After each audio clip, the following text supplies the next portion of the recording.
Bapak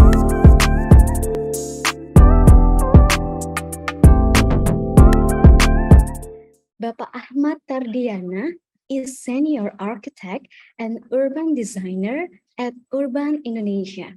He's also one of the key members of the AMI, Indonesia Young Architect. The masterpieces of his ideas and design skill have shaped several projects in the country. Besides working as a lecturer in ITB, he's also won several prizes in an architectural design competition. Ya, ini juga sebuah kehormatan ya buat saya untuk diundang diskusi mengenai ruang publik ini ya, terutama yang berkaitan dengan upaya revitalisasi barangkali istilahnya ya untuk kawasan Ampel. Saya kira ini salah satu kawasan yang sangat berharga buat Surabaya ya, karena mengandung nilai sejarah dan tentu saja mengandung nilai lain termasuk budaya dan arsitektur yang sangat unik ya. Percampuran antara Arab, barangkali Cina, kemudian lokal ya, Melayu.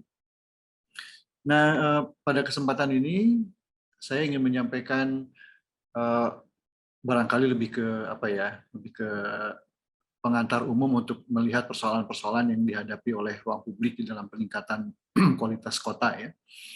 Dan barangkali saya juga akan menyinggung sedikit-sedikit mengenai relevansinya dengan Ampel ya. Supaya apa yang saya sampaikan barangkali nanti ada koneksinya lah, ada relasinya dengan apa yang sedang dikerjakan atau akan dikerjakan di Ampel. Saya mohon izin untuk men-share slide.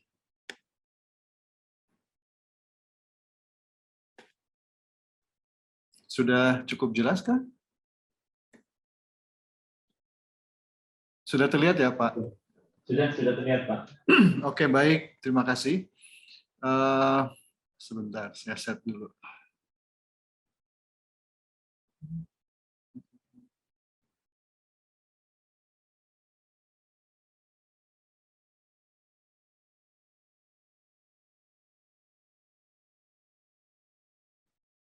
Sebentar.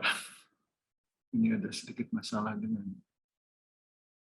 Oke, baik kalau gitu kita ini aja. Ya,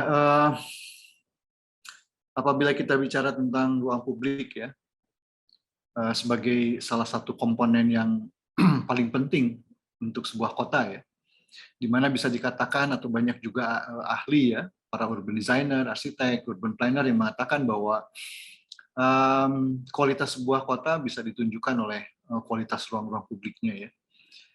Ruang publiknya baik, maka bisa disimpulkan bahwa kota secara keseluruhan juga baik. Karena perhatian kepada ruang publik ini memang sangat penting ya. Pertama juga ruang publik itu mahal sebetulnya buat kota ya, karena harus menyediakan tanah, lahan untuk bisa digunakan oleh warga. Tapi juga seringkali begitu ruangannya ada, itu juga tidak mudah pada saat penggunaan. Ya. Jadi ada yang mengatakan bahwa ruang publik itu adalah ruang yang sangat contested. Ya. Jadi memang menjadi kepentingan dan sering juga menjadi friksi antar berbagai pihak yang menggunakannya. Jadi kalau kita lihat slide ini bisa di situ dituliskan bahwa city planning might make you happy. Mungkin akan membuat kita berbahagia. Karena apa? Karena kota diatur, ya, kota direncanakan, diatur, fungsi-fungsi apa saja yang boleh ada di mana, bagaimana hubungan satu sama lain agar tidak terjadi berbagai gangguan ya di antara berbagai fungsi yang tidak kompatibel. Tapi ada juga mengatakan bahwa ruang publik ya, itu pasti akan membuat kita lebih happy dibanding planning. Nah, cuma persoalannya adalah seperti yang saya sampaikan bahwa ruang publik ini memang sangat contested. Jadi memang menjadi kepentingan banyak orang, persaingan berbagai pengguna, ya, bahkan menimbulkan berbagai friksi itu terjadi. Tapi yang menarik adalah bagaimana dalam kaitan dengan perilaku, ya. Ternyata ada kaitan yang sangat erat ya antara bagaimana sebuah ruang publik dirancang dengan kemungkinan perilaku yang akan muncul, ya. Jadi kalau dalam dunia psikologi lingkungan, ada stimulus, ada respon. Kalau stimulusnya itu adalah ruang fisik dari ruang publik, maka responnya adalah berbagai perilaku yang akan terbentuk, yang akan muncul. Ini misalkan foto yang diambil di Bandung, ya. Hanya untuk menunjukkan bagaimana happy-nya barangkali warga kota, ya. Karena Bandung pun juga mengikuti Surabaya barangkali ya 10 tahun yang lalu mulai memperhatikan ruang-ruang publik ya dengan sangat serius gitu. Dengan berbagai kekurangan di sana sini, tapi inisiatif dari kota sudah sangat terlihat. Jadi begitu banyak perbaikan di ruang-ruang publiknya dan tampaknya masyarakat merespon. Ini yang sedang yang sedang trending ya, topik yang sedang trending di Reels di Instagram ya. Fenomena Citayam Fashion Week. Anak-anak muda mestinya tahu lah. Jadi bagaimana fenomena sebuah ruang publik di Dukuh Atas ya, di sebuah hub transportasi antara MRT, LRT, busway dan lain sebagainya, itu begitu ditata dengan cukup baik ya secara fisik. Kendaraan pribadi ditutup, digunakan untuk pejalan kaki jalannya, ruangnya, dan di situ ada stasiun busway, ada MRT. Nah, rupanya masyarakat merespon. Terutama yang menarik itu di sini adalah bagaimana kelompok masyarakat dari daerah Citayam. Citayam itu adalah sekitar Depok lah ya. Jadi itu dulu sih itu Citayam itu konotasinya itu pinggiran lah ya. Ini anak-anak pinggiran begitu. Yang tiba-tiba dengan adanya media sosial dengan lain sebagainya, bagaimana mereka merespon ruang publik itu sedemikian jadi terlihat ya. Jadi bagaimana anak-anak muda Citayam ini khusus datang setiap kali weekend, lalu menjadikan ruang publik ini sebagai catwalk mereka. Mereka hilir mudik sana kemari dengan menunjukkan berbagai ekspresi fashion mereka yang sangat lokal. Nah, ini juga sebuah fenomena menarik. Tapi juga tidak mudah ya. Ada sekelompok segmen masyarakat tertentu yang melihat ini justru sebagai gangguan. Bahkan kemarin sempat ada semacam polisi razia gitu. Nah, ini jadi ramai ya, jadi ramai. Jadi ruang publik itu untuk siapa? Ruang publik itu untuk siapa? Apakah untuk orang-orang yang memang punya privilege, orang-orang kaya saja, atau orang-orang dari pinggiran itu boleh mengekspresikan diri juga di ruang publik? Nah, ini salah satu diskurs ya, wacana yang muncul berkaitan dengan ruang publik. Bagaimana? Siapa yang berhak? Apakah betul-betul demokratis terbuka atau ada gesekan-gesekan tertentu gitu ya. Nah, ini contoh lain juga ya di Jakarta. Di sini bisa kita lihat bagaimana Tebet Eco Park ini ditutup. Mungkin sebulan yang lalu. Nah, kenapa demikian? Karena Tebet ini sebuah taman kota yang taman lingkungan, sebetulnya bukan taman kota ya, taman neighborhood, taman lingkungan, karena Tebet adalah kawasan perumahan, dan taman ini ada di tengah perumahan, lalu kemudian mendapatkan penataan yang baik. Desainnya baik oleh salah seorang landscape arsitek yang juga cukup dikenal ya, dan ternyata sukses. Tebet menjadi destinasi, masyarakat suka ya. Nah, yang jadi masalah itu adalah pada saat karena begitu terkenal dan begitu besar perannya media sosial, akhirnya yang datang itu dari berbagai tempat di Jakarta, dari pinggiran Jakarta datang ke Tebet. Dampaknya adalah lingkungan perumahan di mana Taman Tebet ini berada terganggu, penuh dengan parkir, penuh dengan pedagang kaki lima yang merubung di jalan-jalan di sekeliling Tebet Eco Park ini, sehingga kemudian para penghuni yang kemudian protes gitu ya, karena mereka terganggu, mereka mau masuk garasi sulit, di depan mereka tiba-tiba penuh dengan keriuhan ya, jadi ramai gitu. Nah, ini juga salah satu fenomena-fenomena yang mungkin terjadi di ruang publik ya. Di ruang publik memang sebuah komponen kota yang seringkali menjadi lahan di mana diskurs mengenai relasi sosial ya, bagaimana toleransi, bagaimana kita berperilaku itu menjadi terlihat dan penting. Jadi bagaimana kita sebagai warga kota berperilaku itu sebetulnya terlihat di dalam bagaimana kita menggunakan ruang publik itu ya. Memang cukup rumit ruang publik ini. Karena barangkali ruang publik itu kalau kita lihat ya, yang kita sebut sebagai public space itu, ya memang berkaitan dengan banyak aspek ya. Ada berkaitan dengan tentu yang paling penting adalah manusianya, siapa yang menggunakan. Ada juga berkaitan dengan identity, misalkan untuk di mana di Ampel ya, nanti akan barangkali kita lihat ya. Nah, kalau kita lihat kembali lagi kita uraikan lebih lanjut, ternyata ruang publik itu merupakan sebuah jaringan relasi dari berbagai pihak yang sangat banyak, berbagai aspek yang sangat banyak. Sehingga sekecil apapun ruang publik itu sebetulnya di dalamnya ada relasi-relasi ini ya. Misalkan untuk kasus Ampel misalkan, identity barangkali menjadi sangat penting ya. Jadi bagaimana karakteristik dari tempat ini, identitas Ampel itu seperti apa? Ampel itu apa sih? Dari mana asalnya? Dan kemudian kenapa itu menjadi penting? Dan identitas mana yang harus dipertahankan ya? Karena ada sejarahnya, jadi bisa dikatakan apa namanya? History ya. Kemudian creation, siapa yang dulu misalkan menciptakan Ampel, menjadi Ampel itu siapa ya? Apakah karena hadirnya Sunan Ampel dan membuat masjid, dan kemudian juga ada kemudian masyarakat berkumpul di sana membentuk sebuah komunitas begitu ya. Nah, itu menjadi sangat penting barangkali untuk bagaimana ruang publik di Ampel ini nanti dirancang. Jadi akan membawa atau mempertahankan atau mentransformasi identitas yang seperti apa.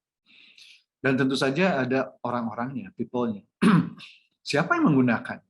Koridor-koridor gang-gang yang ada di Ampel, ya, kemudian yang ruang terbuka yang ada di depan masjid sebagai halaman masjid, siapa yang menggunakan? Masyarakat lokalkah? Ataukah para peziarahkah? Atau para turis misalkan, ya, orang yang hanya sekedar ingin melihat keunikan dari Ampel? Nah, ini menjadi penting ya. Kita bagaimana kita menguraikan siapa saja usersnya. Kalau kita bicara tentang people kan itu berkaitan dengan user, siapa yang menggunakan ini ya. Latar belakang ekonomi dan lain sebagainya, itu penting. Nah, kemudian juga tidak kalah penting adalah use ya. Jadi apa saja yang ada di sana. Apakah hanya berziarah, apakah hanya melakukan ibadah di Masjid Ampel, ataukah ada misalkan komersial yang punya karakteristik khusus ya dibanding komersial yang di tempat lain misalkan. Kan Ampel itu punya gang yang panjang ya dari arah selatan itu. Yang apa namanya memiliki jalur pejalan kaki yang melewati toko-toko yang unik ya, jadi berkaitan dengan peribadatan misalkan. Ya, ini juga menjadi sangat menarik. Kemudian dari sisi place, nah ini penting nih untuk mengidentifikasi juga ya. Kalau kita lihat misalkan dari foto udara misalkan, struktur atau morfologi dari Ampel itu seperti apa? Di mana posisi Masjid Ampel dan kompleks sekitarnya itu? Sejauh mana misalkan dia memberikan pengaruh? Bagaimana pencapaian ke arah sana dan bagaimana tipologi bangunan yang ada di sana? Nah, itu juga menjadi sangat penting karena akan menentukan sebetulnya nanti ruang publik yang seperti apa yang mau dikembangkan. Menurut saya yang barangkali yang sangat penting adalah koridor-koridor pejalan kaki. Ya. Karena saya juga tidak terlalu sering, tapi saya beberapa kali lah ke Ampel ya. Jadi saya menikmati juga ya jalan di koridor, terutama dari arah timur ya, dari jalan apa sih namanya lupa saya. Dari arah timur itu kan banyak sekali koridor-koridor pejalan kaki yang melewati neighborhood atau perumahan yang sangat unik ya. Itu buat saya sesuatu yang buat saya memorable ya. Jadi karakteristik fisik dari si lingkungannya itu juga sangat-sangat memberikan karakter yang sangat kuat ya.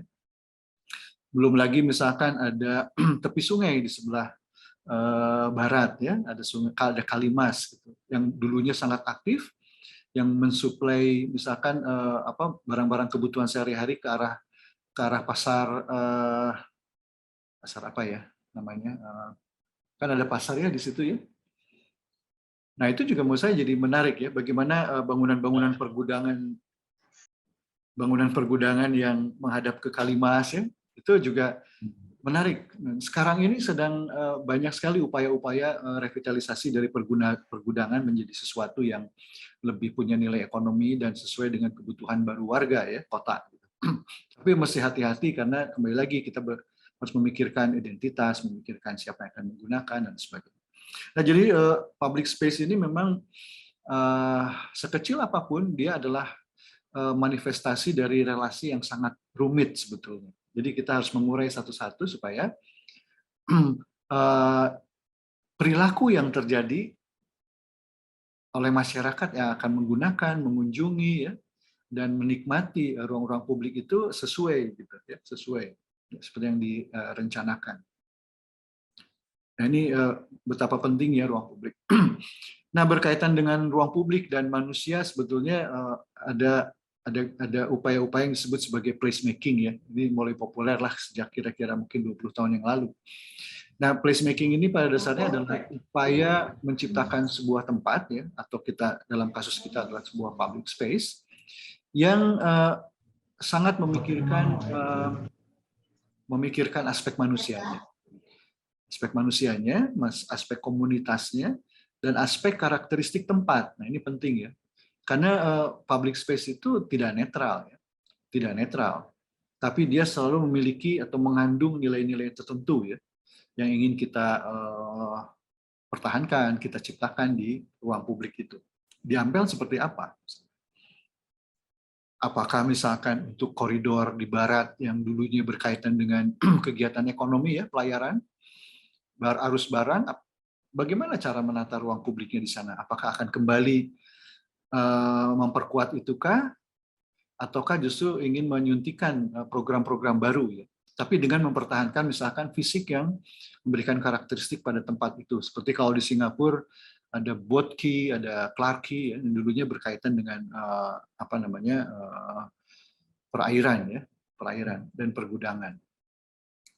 Jadi manusia menjadi sangat penting, ya, karena apa yang menarik manusia pada dasarnya yang paling besar itu adalah manusia yang lain.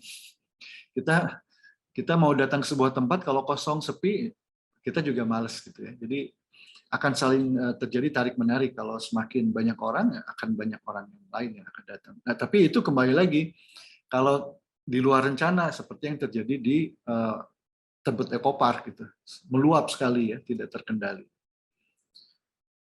Dan bagaimana komunitas Ampel ini memaknai dari si ruang-ruang publik ini, ya? Karena kembali lagi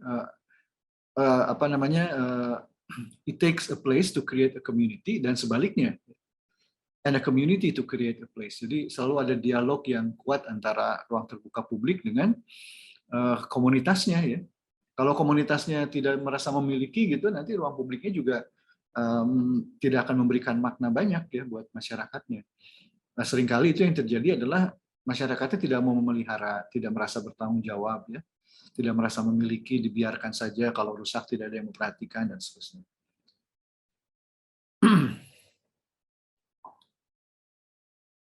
Nah, jadi kembali lagi di placemaking ini pada dasarnya adalah bagaimana kita menciptakan sebuah tempat untuk manusia berkegiatan dengan penuh makna tertentu, ya.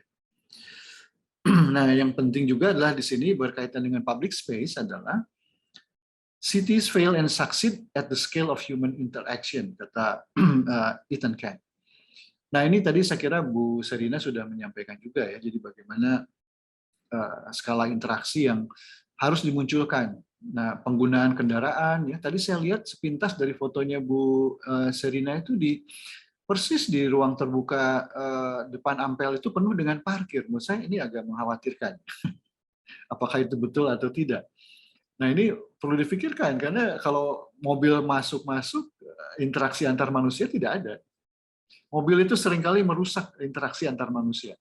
Itu kenapa kota yang nyaman dan baik, yang livable, kalau sering kita melihat peringkat-peringkat kota yang paling livable, itu adalah kota-kota yang sangat berorientasi pada pejalan kaki, bukan mobil. Nah, kita yang masih gegar budaya dengan mobil, ya, mobil sebagai status, gitu, sehingga kemana-mana mobil harus nongkrong, gitu. Padahal itu sebetulnya adalah gangguan terhadap kualitas ruang kota mobil itu, ya. Nah, kalau kita lihat triangle ini, manusia, kota, ya, ruang publik, itu pada dasarnya adalah ya, komponennya ini yang paling penting sebetulnya. Jadi kalau kita lihat latar belakang dari slide ini, ya, alun-alun Bandung dari foto udara, ya, ini memang menarik sekali ya mengamati fenomena ini ya. Jadi bagaimana dulu alun-alun Bandung itu terbengkalai ya. Dan juga mungkin dari sisi desain juga tidak menghasilkan perilaku yang positif. Jadi alun-alun itu diperkeras gitu ya. Diperkeras, kemudian banyak sekali elemen-elemen yang maksudnya baik. Elemen-elemen itu adalah planters ya atau bak-bak bunga yang maksudnya adalah supaya alun-alunnya terlihat indah barangkali ya. Tapi bak-bak bunga itu pada saat malam hari misalkan justru mengundang perilaku-perilaku yang negatif. Orang tidak bisa melihat apa yang terjadi di dalam alun-alun dan seterusnya. Tapi begitu desainnya berubah, ya, dibuat senetral mungkin, hanya dibuat terbuat dari rumput sintetik. Ini juga kenapa rumput sintetik, karena memang di bawahnya beton, di bawah alun-alun ini ada parkir. Sehingga kalau rumput alami itu tidak baik tumbuhnya dan akan susah pemeliharaannya. Nah, tapi dengan demikian ini ternyata menarik banyak orang. Nah, yang dulu sempat saya amati di waktu penggunaan alun-alun ini, yang menarik adalah ada kecenderungan para pengunjung itu, kan kita lihat batas itu ya, batas yang hijau itu di sebelah kiri, banyak pengunjung yang membuka sepatu. Ini juga perilaku yang buat saya tuh jadi menarik ya. Kok dia membuka sepatu ya? Atau membuka sendal gitu. Lalu mereka akhirnya membuka sendal dan bertelanjang kaki menikmati alun-alun itu. Jadi rupanya ada perilaku yang terbentuk juga ya akibat adanya perbaikan dari fisik, visual, estetik dari sebuah tempat gitu. Mendorong perilaku tertentu. Ini menarik juga sebetulnya. Mungkin mereka khawatir kalau dia mengenakan sepatu malah jadi kotor dan dia dan yang lain-lain tidak bisa menggunakan gitu karena kotor ya, sehingga mereka berinisiatif untuk membuka sepatu. Nah, kalau kita per definisi saya kira ini bisa dicari lah ya di banyak sekali literatur. Jadi apa sih yang disebut sebagai public space ya? Sekarang kadang-kadang pengertiannya juga agak melebar ke sana kemari ya. Tapi mungkin yang paling penting adalah public space itu adalah yang dimiliki oleh publik, yang dimiliki oleh negara, ya. Bukan di private, bukan di halaman shopping mall, bukan di di dalam shopping mall, tapi seluruh ruang terbuka yang dimiliki oleh negara, gitu ya. Dan tidak memiliki profit motif, ya. Jadi tidak untuk mencari keuntungan dari penggunaannya, ya. Itu saya kira yang disebut sebagai paling tidak dua itu yang memberikan karakter. Ya. Nah bentuknya macam-macam ya, bentuknya bermacam-macam. Ada ruang terbuka hijau, banyak pohonnya, rumput, ada ruang terbuka yang diperkeras, ada berupa koridor, ada berupa sungai. Sungai itu adalah ruang publik ya. Nah kalau kita bicara perancangan ruang publik, barangkali memang kita harus sangat memperhatikan ini ya. Ini kan dari teori perilaku ya, teori persepsi juga dari psikologi sebetulnya. Jadi orang itu selalu punya skala-skala intimate ya. Kalau kita perhatikan kalau kita sedang duduk dan tiba-tiba ada yang duduk di sebelah kita terlalu dekat, kita pasti biasanya bergerak minggir gitu ya. Kita intimate space kita keganggu gitu ya. Terlalu dekat. Tapi ada yang disebut personal space. Nah, ini agak lebih meluas, kemudian social space. Orang masih mau berkumpul-kumpul di dalam social space atau public space yang melibatkan berbagai social space bersama-sama. Nah, ini menjadi penting kalau menurut saya pada saat merancang karena semua skala ini harus diakomodasi. Di mana kita sebagai individu datang ke sana itu hanya untuk duduk aja. Hanya duduk dan sekarang itu biasanya bawa gadget ya. Jadi duduk sendiri saya tidak mau terganggu gitu. Ada tempatnya. Tapi kalau anak-anak muda datang berombongan gitu ke ruang publik, itu juga ada tempatnya. Nah, itu semua komponen desain itu harus memenuhi kebutuhan berbagai skala ruang ini ya. Mulai dari private, mulai dari intimate ke personal sampai ke public space yang paling luas. Nah, ini juga menjadi penting karena ruang publik itu kenapa contested, kenapa menjadi kepentingan banyak orang karena memang value-nya banyak ya, secara sosial, secara ekonomik, secara environmental. Ya, secara sosial kita tahu lah bahwa buktinya karena di kota yang pribadi saya sendiri di Bandung ya,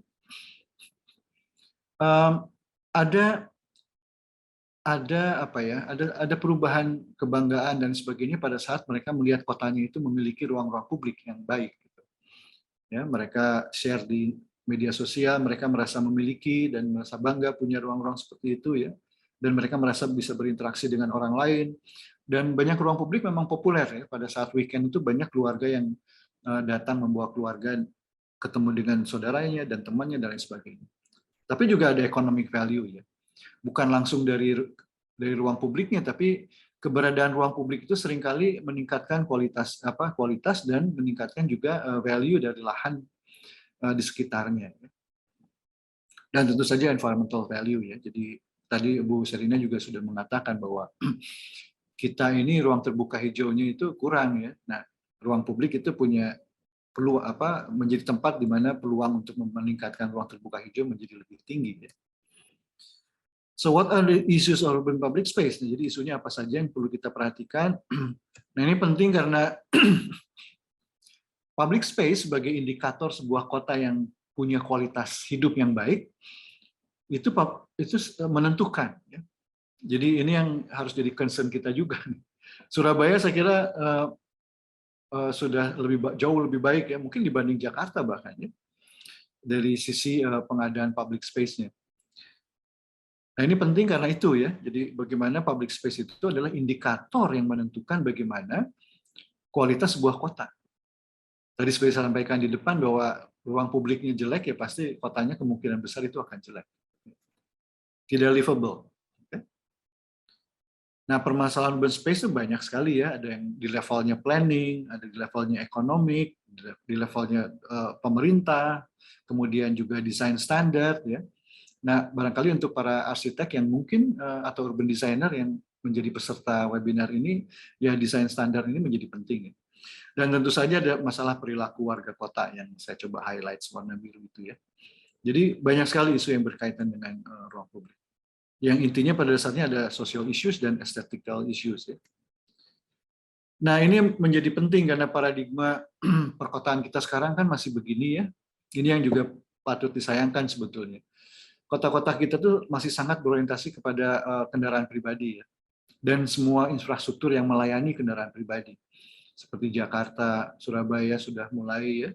Jadi semuanya itu kemudahan untuk kendaraan pribadi. Yang sebetulnya kalau diperbaiki juga macet, tetap macet. Tapi dampak buat ruang publik adalah keberadaan fasilitas infrastruktur ini betul-betul banyak sekali membuat ruang-ruang publik kita menjadi tidak baik.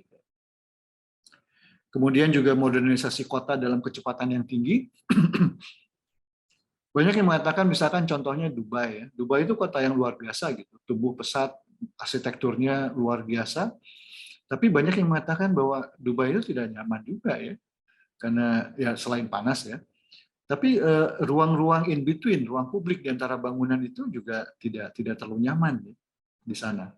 Jadi antar bangunan tidak terkoneksi dengan cukup baik. Nah, kalau di kita rata-rata sih karena kurangnya ruang. Ini persoalan yang sangat rumit ya. Karena pemerintah memang tidak punya dana yang cukup untuk bisa membebaskan atau membeli lahan untuk dijadikan ruang publik ya. Sehingga tampaknya harus ada terobosan dari sisi ini ya. Dan banyak sebetulnya yang sudah dilakukan banyak kota lain ya.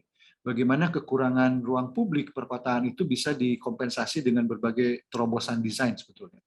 Ada green roof, ada arsitektur yang sifatnya landscaper ya, dan lain sebagainya. Itu bisa tapi itu topik yang lain sebetulnya.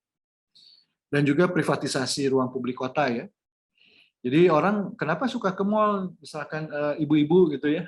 Ya karena di mall ini mereka merasa seakan-akan bisa menikmati ruang publik dalam tanda petik ya, yang lebih baik gitu. Padahal itu bukan ruang publik ya, itu ruang komersil. Dan ini juga perilaku-perilaku yang seringkali negatif di ruang publik ya.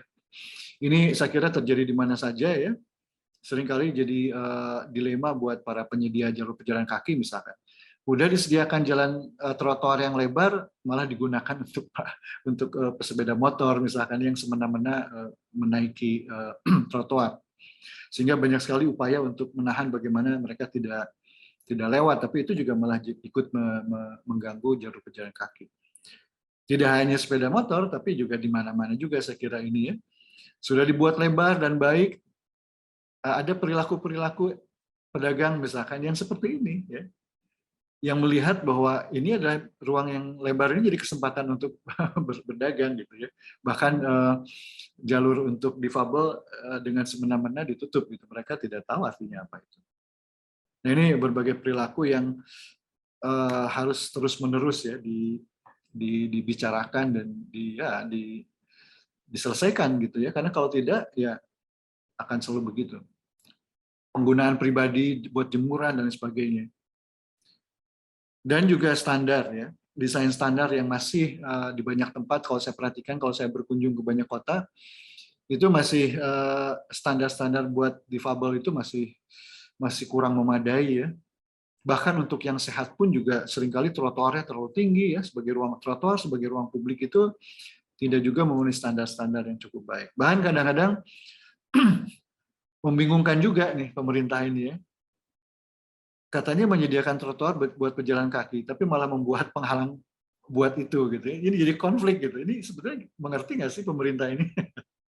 Harusnya menyediakan jalur pejalan kaki untuk pejalan kaki, ini malah dihalangi. Dan ini banyak terjadi kasus macam ini. Di kota saya di Bandung juga masih banyak kejadian seperti ini. Belum lagi antar instansi, ini persoalan klasik juga ya di Indonesia itu. Mengobrol antara dinas itu susah ya, sulit. Jadi koordinasi tampaknya masih juga persoalan ya. Dinas dari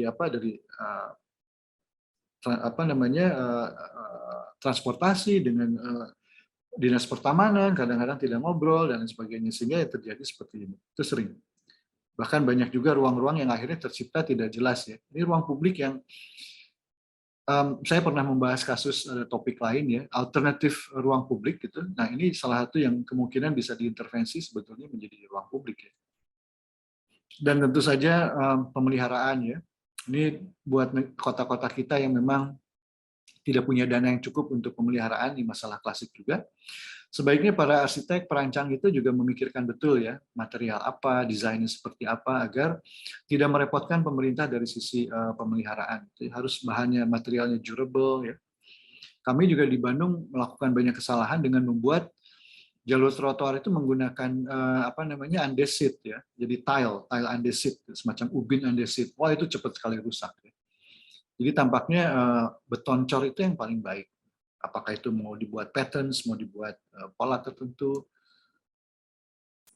Kemudian juga ya ini ya soal keterbatasan pemerintah di dalam membangun ya. Kalau untuk mencapai standar menurut Perda atau Undang-Undang 30% ruang terbuka ya masih sangat sulit ya. Jadi harus banyak terobosan. Dan seperti itulah masih banyak persoalan. Belum lagi kadang-kadang banyak persepsi termasuk pemerintah ya.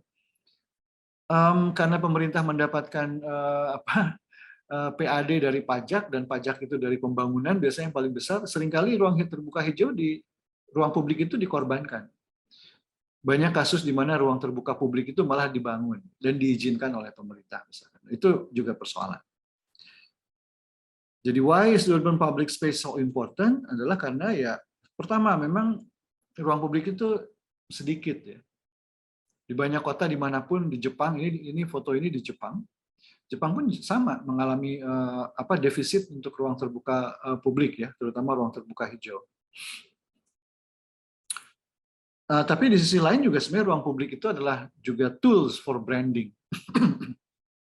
Nah ini kalau kita bicara branding ini, barangkali kalau kita bicara tourism misalkannya, Ampel selain sebagai tempat tujuan ziarah keagamaan, tapi juga sekaligus bisa menjadi destinasi religius, misalkan wisata religius itu juga perlu branding yang kuat ya. Nah, public space itu bisa menjadi branding yang bagus ya. Bagaimana kita tingkatkan kualitasnya, tadi memiliki identitas yang sangat kuat ya, sesuai dengan karakter tempatnya dan sejarahnya dan sebagainya. Dan public space ini di banyak kota memang membuktikan bahwa ruang terbuka ini menjadi sarana untuk terjadinya social integration. Masih banyak masalah, banyak friksi, tapi nilai positifnya lebih banyak kalau saya perhatikan ya. Di Bandung, terutama di kota saya di Bandung, karena saya sehari-hari mengamati gitu, keberadaan ruang terbuka publik ini lebih banyak manfaatnya. Ya. Masih ada friksi sosial, tapi integrasi sosialnya jauh lebih baik. dengan adanya ruang publik seperti ini. Lebih banyak orang yang mendapatkan manfaat dengan adanya ruang-ruang publik ini untuk mereka bisa bersosialisasi. Dan tentu saja ini harus dipikirkan betul ya, jadi different groups ya, terutama para difabel ya, itu jangan sampai diabaikan gitu. Para orang tua, anak-anak begitu, itu harus diperhatikan betul. Nah, ini juga menjadi sangat penting ya. Sebetulnya kalau kita bicara tentang pendanaan ya, proyek misalkan, ruang publik itu sangat kecil sebetulnya dibanding pendanaan proyek-proyek lain. Nah, tapi yang menarik adalah yang terjadi sebaliknya. Persepsi masyarakat tentang keberadaan ruang publik itu sangat tinggi. Jadi kalau kita perbesar sedikit anggaran untuk ruang publik, itu persepsi masyarakat akan jauh lebih baik lagi ya terhadap ruang publik dan kotanya tentu pada gilirannya. Nah, tentu harus kita pertimbangkan juga tentang keputusan-keputusan jangka pendek dan konsekuensi jangka panjangnya ya. Jadi lifetime cost more important than acquisition cost. Ya. Jadi betul bahwa memang mahal tanahnya, tapi manfaat jangka panjangnya jauh lebih besar. Jadi apa yang membuat public space ini baik? Ya tentu ada beberapa hal yang perlu diperhatikan. Tentu people ya. Jadi tadi seperti yang disampaikan juga, without people the space is nothing. Jadi di Ampel itu sudah demikian banyak ya. Kalau saya lihat kan Ampel ini juga representasi dari keanekaragaman ya, latar belakang. Kalau saya lihat dari etnik, dari latar belakang ekonomi dan segala macam, itu Ampel itu sangat beragam. Salah satu kawasan yang menurut saya di Surabaya itu keanekaragaman sangat tinggi. Dan yang berikutnya delight ya, bahwa ruang terbuka publik itu harus mampu dicintai oleh warganya. Dan bagaimana agar seperti itu? Nah tentu tadi itu ya, memori, sejarah, attachment, bagaimana rasa memiliki dari warga itu penting. Sehingga keterlibatan warga di dalam perancangan ruang publik itu penting. Tidak bisa top down ya. Jadi kalau misalnya ruang-ruang terbuka publik di Ampel mau diperbaiki ya, kita harus memang banyak bicara dan melibatkan masyarakat setempat apa yang mereka harapkan. Nah, flexibility juga penting ya, karena kadang-kadang arsitek ini suka lupa bahwa ruang terbuka publik itu digunakan banyak orang dengan banyak kepentingan, gitu. Sehingga tidak bisa ada sesuatu yang terlalu fix. Ya. Harus dimungkinkan terjadinya fleksibilitas. Nah, kalau di Bandung yang saya lihat itu yang sukses itu alun-alun. Karena dia netral, kemudian penggunanya itu bisa bermacam-macam. Ada orang piknik, ada orang anak-anak main bola, dan lain sebagainya. Itu beragam kegiatan. Dan tentu saja function. Ya. Jadi prioritize functionality instead of drowning them only in form. Hati-hati dengan kebiasaan arsitek juga, main-main bentuk gitu ya. Padahal bentuk-bentuk itu jangan-jangan itu malah mengganggu fungsi utamanya. Gitu. Nah itu sering terjadi juga ya. Oke, nah ini people misalkan orang-orang ya ruang publik yang baik ya terjadinya ini gitu. Bagaimana orang yang berbeda-beda latar belakang, usia, gender, lain sebagainya mampu untuk berinteraksi. Ini di di teras Cikapundung di Bandung. Ini juga selama COVID memang berhenti ya, ditutup. Tapi sekarang ruang-ruang terbuka publik sudah pada dibuka lagi dan sangat aktif kembali. Nah, tentu harus dengan kewaspadaan ya, karena masih ada COVID. Tapi masyarakat yang sudah selama ini kesulitan mengakses ruang terbuka publik yang ditutup, sekarang sudah mulai ramai lagi datang mengaktifkan ruang publik. Dan functionality ya atau kebergunaan itu penting. Jadi harus dipikirkan betul kursi yang seperti apa. Di Bandung banyak sekali kesalahan pemilihan kursi. Jadi ada yang tempat duduknya dari kayu yang terlalu tipis gitu ya, sehingga tidak terlalu lama, hanya 2 tahunan, 3 tahunan udah rusak gitu ya si tempat duduknya. Nah ini pun juga perlu diperhatikan ya. Kalau di ruang publik itu ya kebiasaan orang duduk juga berbeda-beda ya. Nah akhirnya di beberapa tempat digunakan memang material yang lebih durable, digunakan baja gitu. Mau duduk seperti apa juga dia tidak terganggu gitu ya, tidak mudah rusak gitu. Kemudian juga kursinya dibor gitu, dia ditanam gitu, tidak bisa dipindah-pindahkan. Karena ada perilaku juga masyarakat kalau kursinya bisa dipindah-pindahkan ya nanti dipindah-pindahkan juga gitu. Nah, ini juga ada perubahan perilaku ya. Jadi dulu Jalan Dago itu sama sekali tidak nyaman ya. Jadi tidak rata, orang juga hanya terpaksa lewat gitu. Tapi sekarang tuh banyak orang yang sore hari, pagi hari jogging, lari, bawa keluarga, ada yang bawa anjingnya jalan-jalan. Tapi juga yang tidak tidak jarang juga adalah orang bawa makanan. Maaf. Orang membawa makanan piknik. Jadi duduk ke situ ada mejanya malah beli jajanan di tempat sebelah gitu dibawa ke situ. Ini ada kebiasaan baru ya, ada perilaku baru yang muncul akibat adanya perbaikan dari ruang publik. Ini ruang terbuka di bawah jalan layang ya. Dulunya dan sebagian masih ya. Sebagian masih karena dana barangkali terbatas. Ini dulu di kolong ini tuh ya tempat yang sama sekali tidak nyaman ya. Berdebu, kotor, penuh dengan tempat parkir gerobak, parkir sembarangan, dan sebagainya. Tapi kemudian, ini masih di zaman Pak Emil waktu itu, membuat berbagai suntikan program ya. Jadi ada skatepark, ada tempat nonton bioskop, nonton nobar ya, dan dengan menggunakan kembali lagi berbagai material yang cukup tahan gitu terhadap berbagai kemungkinan perilaku pengguna. Ini jadi tempat yang menarik juga. Jadi ada perilaku dari masyarakat yang kemudian berubah ya. Jadi sekarang itu banyak ibu-ibu sore hari membawa anak-anaknya ke sini, anak-anaknya ngumpul main bola ya. Ada yang bermacam-macam kegiatan yang terjadi di ruang ini. Nah, di alun-alun ya, jadi fleksibilitas itu penting. Boleh piknik, boleh main bola, boleh macam-macam lah, silahkan. Nah, mungkin waktunya gimana Pak? Apa masih ada? Saya kira ini saya lewat aja ya. 10 menit, Pak. Ini beberapa beberapa kriteria yang saya kira bisa di googling. Ada dari Jan Gehl ya, seorang praktisi dan teoris tentang ruang publik ya, yang sangat sukses membuat banyak studi proyek di seluruh dunia. Atau juga ini mungkin yang beberapa hal yang bisa diterapkan di Ampel ya. Jadi apa saja komponen-komponen yang bisa digunakan misalkan. Satu tentu harus atraktif ya. Atraktif itu ya biasanya dari kualitas ya, kualitas material, kualitas pencahayaan itu jangan misalkan gelap ya.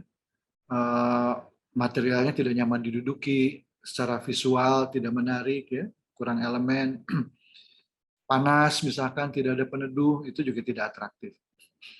Kemudian juga ada creative streetscape elements. Ya tentu ini harus disesuaikan juga dengan karakteristik identitas dari Ampel misalkan. Streetscape elemen apa yang bisa diadopsi ya, yang cocok sekali dengan yang ada di situ sesuai dengan karakteristik tempat itu ya. Bisa jadi ada public art ya, juga bagian dari upaya, atau urban farming. Nah ini sih sekarang ini memang menjadi komponen penting karena semakin banyak kota-kota itu kan diperkeras ya, sehingga urban farming ini juga membantu untuk melunakkan, sekaligus juga untuk menjawab tentang isu food security ya di perkotaan.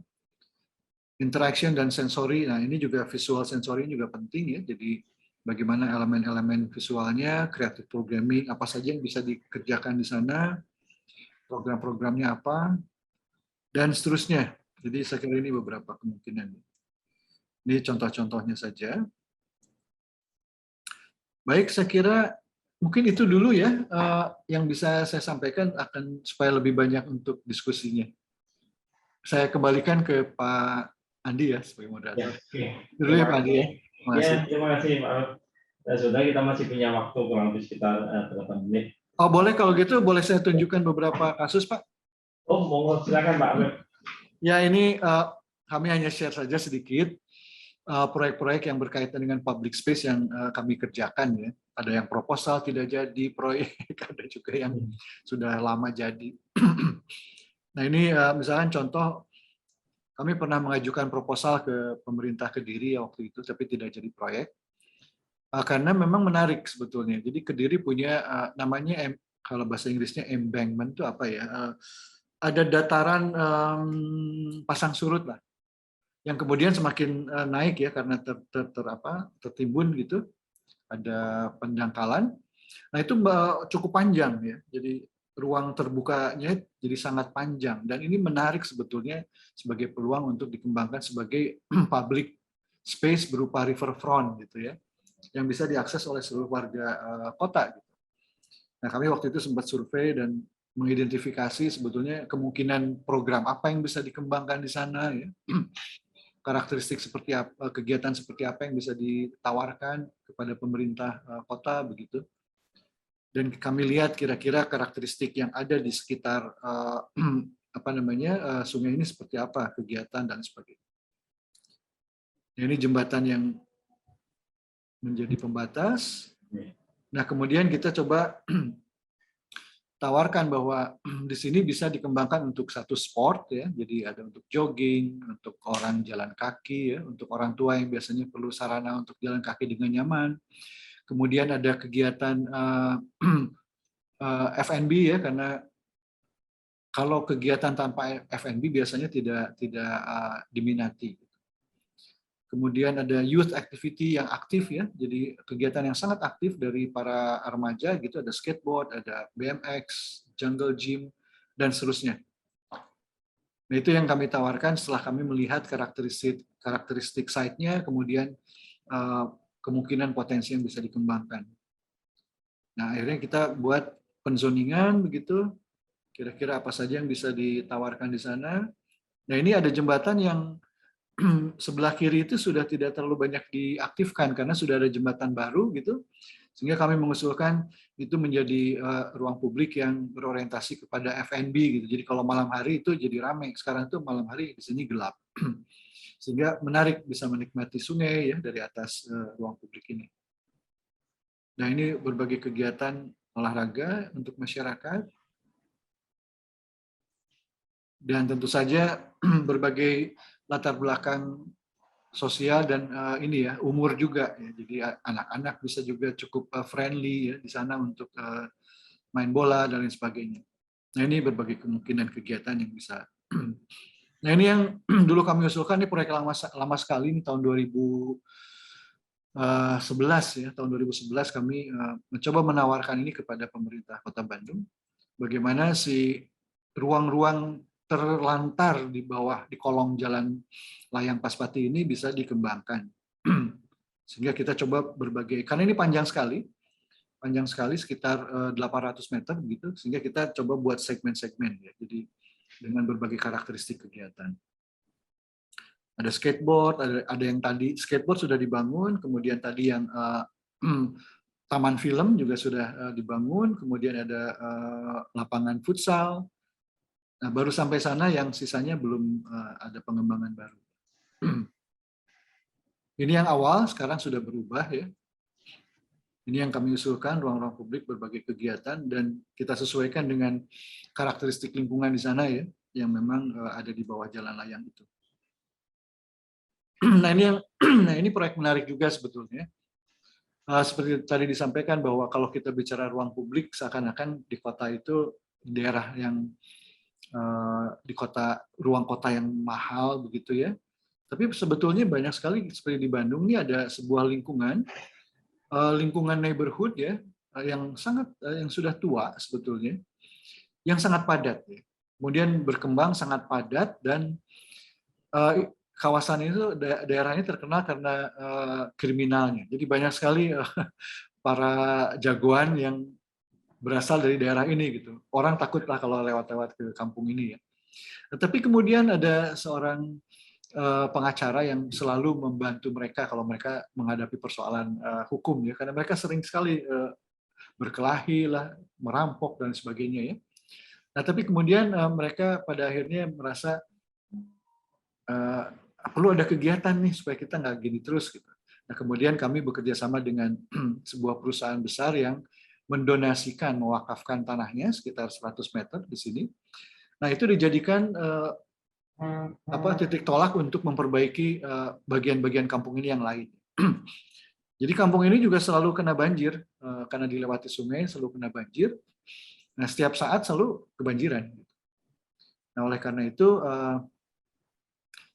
langkah pertama sebetulnya ingin kami lakukan. Bagaimana kita mengatasi banjir ini. Sehingga kemudian kita membuat sumur-sumur resapan, ada sekitar 40 sumur resapan di sepanjang gang.